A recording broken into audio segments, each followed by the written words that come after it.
जप हमारे यहाँ पे मोस्टली 3 तरीके के माने जाते हैं। पहले तरीके का जप होता है वाचिक जाप। वाचिक जाप के अंदर जैसे कि हम सामान्यतया करते हैं राम राम राम राम राम राम राम राम राम राम, या थोड़ा धीरे भी बोल सकते हैं और हमारे होठ हिलते रहते हैं और आवाज़ निकलती रहती है। हमारे कोई भी भाई बंधु माता बहन ऐसे जाप करते भी होंगे राम राम राम राम राम राम राम राम राम राम राम राम। तो इसमें क्या है, ये एक जनरल वाचिक जाप हो गया। अब ये भी आप मान के चलिए कि भगवान की बड़ी विशेष कृपा है उस इंसान पर जो वाचिक जाप भी कर रहा है, क्योंकि जब तक भगवान की मर्जी नहीं होगी हम वाचिक जाप भी नहीं कर पाएंगे। अगर हम वाचिक जाप कर पा रहे हैं इसका मतलब भगवान की हम पर कृपा है, उन्होंने हमें याद करने के लिए खुद प्रेरित किया है। तो आप बधाई के पात्र हैं अगर आप राम नाम, कृष्ण नाम, शिव नाम, हरि नाम, जो भी है राधा नाम जाप कर रहे हैं, तो बहुत बहुत ये तो बधाई का विषय है। तो वाचिक जाप के बाद में दूसरा जाप है जो कि यहाँ से और भी ज़्यादा महत्व शुरू हो जाता है। इसका आपको कई गुना अधिक लाभ प्राप्त होगा और इससे आपकी जप की सिद्धि भी शुरू हो जाएगी और इस पद्धति से आपको प्रभु की कृपा का अनुभव भी होगा, प्रभु का अनुभव होगा, प्रभु की कृपा का अनुभव होगा।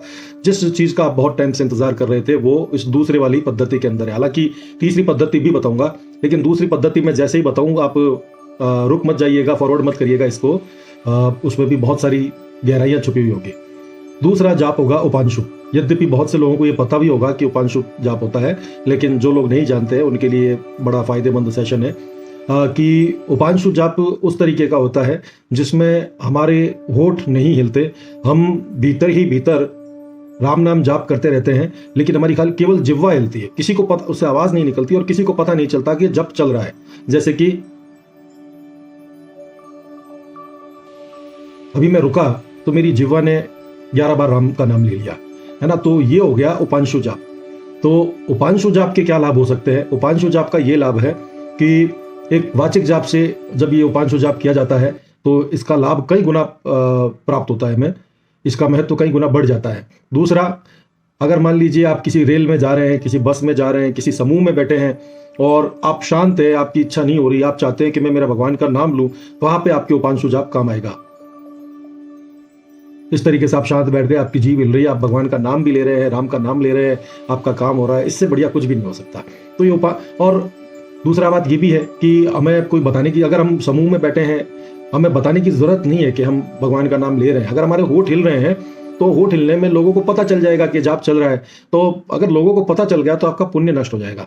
इसलिए बिना होठ हिले, जिन लोगों का बहुत अभ्यास हो चुका होता है उन लोगों के लिए ये काम मुश्किल नहीं है। अब जो लोग सालों से कर रहे हैं या आप थोड़ा सा अभ्यास करेंगे तो आपकी जिह्वा के द्वारा राम नाम जाप बहुत ईजी वे में हो जाएगा।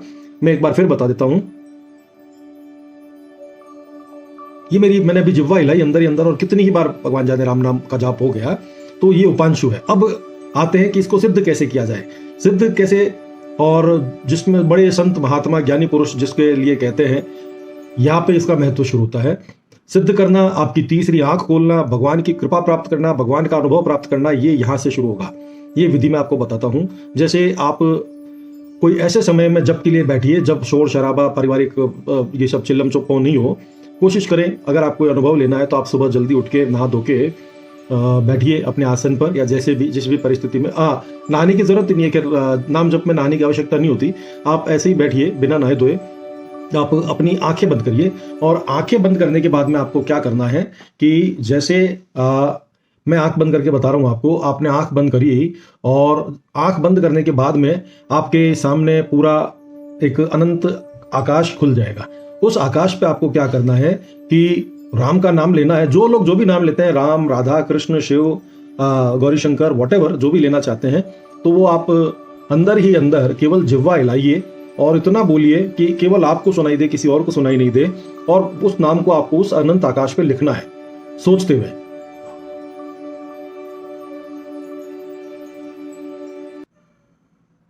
ये मैं आपको फिर दोबारा बताता हूं। आप अपनी आंखें बंद करिए, आंखें बंद करके मन ही मन में बिना होठ हिलाएं जीभ के माध्यम से बोलें राम, और आपको सामने लिखा हुआ दिखाई देना चाहिए राम। कुछ सुविधा के लिए मैं आपको ये भी बता सकता हूं, जैसे मैं शुरुआत में जब करता था तो मैं अपनी उंगली हिलाता रहता था। मैं उंगली से, इधर मैं अपनी उंगली से लिखता था और उधर जिस स्टाइल में मैं लिख रहा हूं उस स्टाइल में मेरे ये सर के आगे प्रिंट होता था, आंखों के आगे प्रिंट होता था। तो इस तरीके से ये आपके एकाग्रता को इतना बढ़ा देगा। शुरुआत में आप इसको 20 मिनट करने का प्रयास करें, कम से कम 20 मिनट करेंगे तो आपका 15 मिनट ध्यान लगेगा, 5 मिनट इधर उधर में चले जाएंगे। लेकिन जो कि भक्ति मार्ग में ऑलरेडी पुष्ट है, काफी भक्ति करते हैं और भगवान का जिन पे भाव है, मैं आपको दावे के साथ कह सकता हूं, जैसे ही आप आंख बंद करके नाम लिखेंगे और उपांशु जप करेंगे, आपको कोई ना कोई अनुभव होगा, आपको कोई ना कोई चीज दिखाई देगी प्रभु से जुड़ी हुई। हो सकता है आपको कोई प्रभु की तस्वीर दिखाई दे, आपको प्रभु के चरण दिखाई दे, आपको प्रभु की नेत्र दिखाई दे, मुकुट दिखाई दे, कुछ भी दिखाई दे, लेकिन आपको दिखाई देगा। इसे कहते हैं आध्यात्मिक मार्ग में अनुभव। आपको कोई ना कोई अनुभव होगा। वो अनुभव होते ही जैसे कि आपके शरीर में एक अलग ही करंट दौड़ जाएगा, आपकी आंखों में पानी आ जाएगा, आप रोने लग जाएंगे। आपका वो वैसा अनुभव होगा जो शायद आपने जीवन में कभी नहीं किया है। और ये जब आप रोज करें और अनुभव नहीं हो तो डरिए मत, क्योंकि ऐसा है कि ये चीज ऐसी है कि हो जाए तो बहुत अच्छा अनुभव, नहीं है तो इसका मतलब आपको भक्ति मार्ग में आगे बढ़ने की जरूरत है। आप रोज सुबह शुरुआत करिए 20 मिनट से, शाम को 20 मिनट। इस तरीके से आप सुबह शाम 20-20 मिनट या आधा घंटा कोशिश करिए, आंखें बंद करके अपना लिखिए सामने। वो लिखने का परिणाम ये होगा कि आपका ध्यान कहीं से भी हट जाएगा। आप कौन क्या कर रहा है दुनिया में, आपका ध्यान हट जाएगा। अच्छा, आप कहेंगे कि मुझे प्रभु का उसमें अनुभव करना है। नहीं, आपको कोई प्रभु के चित्र का, पाँव का कोई अनुभव नहीं करना, आपको खाली नाम लिखना है। इसीलिए तो कहते हैं राम से बड़ा राम का नाम। तो नाम जब आप लिखोगे तो वो प्रभु का ही एक तरीके से आप स्मरण करोगे, प्रभु का ही अस्तित्व आप बना रहे होंगे वहां पे। इस तरीके से आप करते जाइए। शुरुआत में हो सकता है आपका सर भारी हो, आपकी आंखें यहाँ से दुखने लग जाए यहाँ से, और थकावट होगी, लेकिन यकीन मानिए धीरे धीरे ये सारी चीजें आपकी खत्म होती जाएगी और आपकी आदत पड़ जाएगी। मान के चलिए, निश्चित है कि इसमें आपको अनुभव होना तय है, होगा ही होगा। ईश्वर की कृपा कैसे प्राप्त नहीं होगी? अगर हम अपने ईश्वर के मार्ग पे चल रहे हैं और वो ईश्वर हमें मार्ग दिखाई नहीं, रोशनी दिखाई नहीं, ये हो नहीं सकता, होगा ही होगा। अब तीसरा, उपांशु से भी कई गुना आगे मानसिक जाप जब आप करेंगे तो उसमें आपकी होठ भी नहीं हिलेगी, आपका कुछ भी नहीं होगा। आप केवल और केवल सांस के साथ सोचेंगे नाम प्रभु का और लिखेंगे। आपकी जीभ नहीं हिलनी चाहिए। जीभ को आप, है ना, मैं आपको बताता हूं, जीभ को आप अपने तलवे से चिपका लीजिए। तलवे से जीभ को चिपकाने के बाद में आपको सांस गई राम, सांस नीचे आई राम। आप सांस के साथ राम का नाम ले रहे हैं, लेकिन साथ ही साथ जब नाम ले रहे हैं तो वहां पे आप लिख भी रहे हैं, है ना, तो वो लिखा हुआ मिटना नहीं चाहिए। राम राम, ये मैंने आपको बोल के बताया है, जबकि बोलना नहीं है। बोलना छोड़ के आपको जीभ भी नहीं हिलानी। आपको ये कहते हैं, इसको अजपा जाप भी कहते हैं, मानसिक जाप भी कहते हैं। ये जाप की अगर आपको प्रैक्टिस हो जाए, भक्तों को, किसी को भी, हमें प्रैक्टिस हो जाए, तो आप ये समझ लीजिए फिर तो हमारी शरीर की एक एक कोशिका, एक एक रोम रोम में राम प्रभु बस जाएंगे। और जिसे कहते हैं ना कि आपकी सांसों में प्रभु बस जाएंगे। मैं आपकी वर्ड इस्तेमाल कर रहा हूँ, क्षमा चाहूंगा। अगर हम सब ऐसा प्रयास करें तो हमारी सांसों में ही प्रभु बस जाएंगे। इसका ये बहुत बड़ा बेनिफिट होगा। और मानसिक जाप डेफिनेटली इसे आप एक नॉर्मल माला से 100 गुना ज्यादा माला करें, समझिए 100 गुना, 1000 गुना ज्यादा प्रभावी है और बहुत उच्चतम स्तर तक पहुंचाने के काबिल है ये जाप। आप इसमें बस ऐसा ही करिए, पहले वाचिक से शुरू करिए, उसके बाद उपांशु की आप प्रैक्टिस शुरू कर दीजिए। उपांशु में मुंह बंद करके अपने जीभ को हिला के उपांशु की डेली प्रैक्टिस शुरू कर दीजिए, जिससे कि आप, क्योंकि आप सोचो, हाँ, ये गलती मत करिएगा कि आप सीधा मानसिक जाप पे चले जाओ।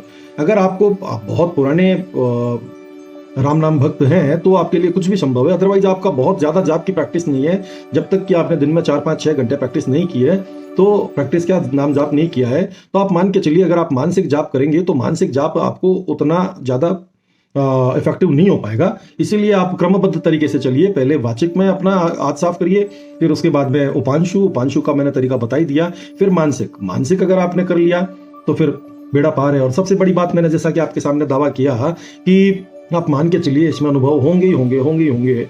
आपको मैंने बताया ना, प्रभु का कोई भी विग्रह दिखाई दे सकता है, चरण दिखाई दे दे, कोई हाथ दिखाई दे दे, कोई आंखें दिखाई दे दे, मुकुट दिखाई दे दे, और सबसे बड़ी बात, हमारे भक्त शिरोमणि बाबा हनुमान का ही आपको विग्रह दिखाई दे दे।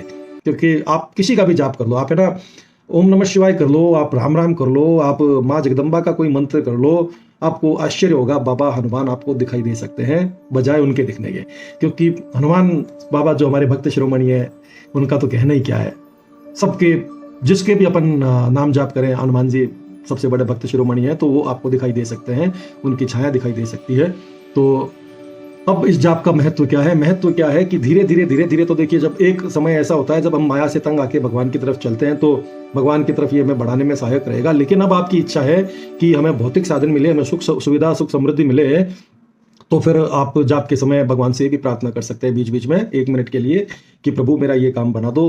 बस आप वैसे तो प्रभु को सब चीज़ पता है, लेकिन एक बार आप प्रार्थना कर दोगे तो वो काम बनने भी आपके शुरू हो जाएंगे।